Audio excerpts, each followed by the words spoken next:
আজি পিঁয়াজ নহৰু নোহোৱাকৈ পনীৰৰ চব্জি এখন বনাওঁ ব'লকচোন। এয়া দেখিছে কেৰাহীখনত মই মিঠাতেল 2 চামুচ দি দিলোঁ। কেৰাহীখনৰ মিঠাতেলখিনি গৰম হোৱাত তাত মই 2টা আলু কাটি থৈছিলোঁ সৰু সৰুকৈ, সেইখিনি ধুনীয়াকৈ দি দিলোঁ। দি অকণমান ৰঙচুৱা হোৱালৈকে ভাজি লৈছোঁ। তাৰপিছত আলুখিনি উঠাই থৈ সেই একেখিনি তেলতে মই দি দিলোঁ 2টা শুকান জলকীয়া, ডালচেনি 2 টুকুৰ আৰু লং ইলাচি 3টা দি দিলোঁ আৰু 3 পিচ আদা টুকুৰা দি দিছোঁ। দি 2টা বিলাহী সৰু সৰুকৈ কাটি থৈছিলোঁ সেইখিনিও দি দিছোঁ। এতিয়া সেইখিনি অকণমান সময় লৰাই লৈছোঁ। লৈ এমুঠি কাজু আৰু এমুঠি খিচমিচ দি ইয়াত অকণমান নিমখ ছটিয়াই দিছোঁ বিলাহীখিনি গলি যোৱাৰ বাবে। নিমখ দিলে বিলাহীখিনি সোনকালে গলি যায়, গতিকে অকণমান লৰাই ঢাকনিখন লগাই দিছোঁ। এতিয়া দেখিছে বিলাহীখিনি ধুনীয়াকৈ গলি গৈছে। এতিয়া এইখিনি মই এখন কাঁহীত এখন প্লেটত ধুনীয়াকৈ উঠাই থৈছোঁ। অকণমান ঠাণ্ডা হ'বলৈ দিম। এতিয়া এইখিনি ঠাণ্ডা হোৱাৰ পিছতে মিক্সিৰ জাৰটোত গোটেইখিনি ভৰাই ল'লোঁ। লৈ ইয়াৰে এতিয়া এটা ধুনীয়া মই পেষ্ট বনাই ল'ম।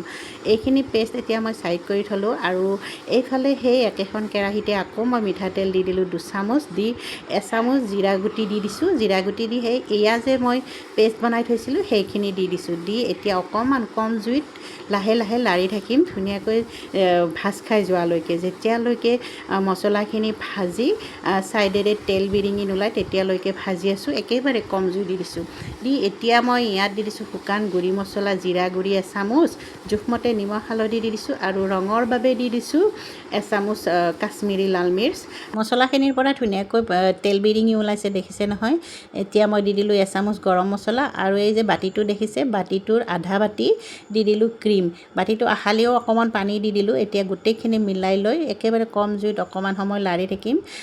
এনেকৈ কম জুইতে লাৰি থাকোঁতে ধুনীয়াকৈ তেল বিৰিঙি ওলাইছে। যিহেতু মই চাহী পনীৰ বনাম, গতিকে এইখিনি সময়তে পনীৰখিনি দি দিলে ধুনীয়াকৈ হৈ গ'লহেঁতেন, কিন্তু ইয়াত মই আলু দি দিছোঁ কাৰণ ল'ৰা ছোৱালী আলু ভাল পায় বহুত। আলুখিনি ভাজোঁতেই মই 20% সিজি গৈছিলে আৰু বাকী 80% সিজিবলৈ আছে।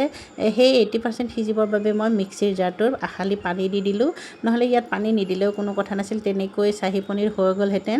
আলুটো অপশ্যনেল, আপোনালোকে দিলেও দিব পাৰে নিদিলে নাই, কাৰণ আমাৰ ল'ৰা ছোৱালী ভাল পায় বাবে মই দি দিছোঁ। খাই বহুত ভাল পায় সিহঁতে। গতিকে এতিয়া মই পানীখিনি দিয়াৰ পিছতে দি দিলোঁ দেখিছে পনীৰখিনি দি অকণমান লৰাই তাত 2টা কেঁচা জলকীয়া ফালি দিছোঁ। কেঁচা জলকীয়া ফালি দিলে এটা গোন্ধ আহে ধুনীয়া, সেই গোন্ধটো বহুত ভাল লাগে। সেইবাবে কেঁচা জলকীয়া 2টা ফালি দি ঢাকনিখন লগাই একেবাৰে পানী শুকাই দিলোঁ দেখিছেনে। মোৰ এনেকুৱাকৈ চাহী পনীৰৰ চব্জিখন হৈয়ে গ'ল পিঁয়াজ নহৰু নোহোৱাকৈ। যিহেতু মঙলবাৰ শনিবাৰে মই পিঁয়াজ নহৰু ব্যৱহাৰ নকৰোঁৱে, বাকী যিমান চব্জি বনাওঁ এনেকৈয়ে বনাওঁ একেবাৰে পিঁয়াজ নহৰু নোহোৱাকৈ।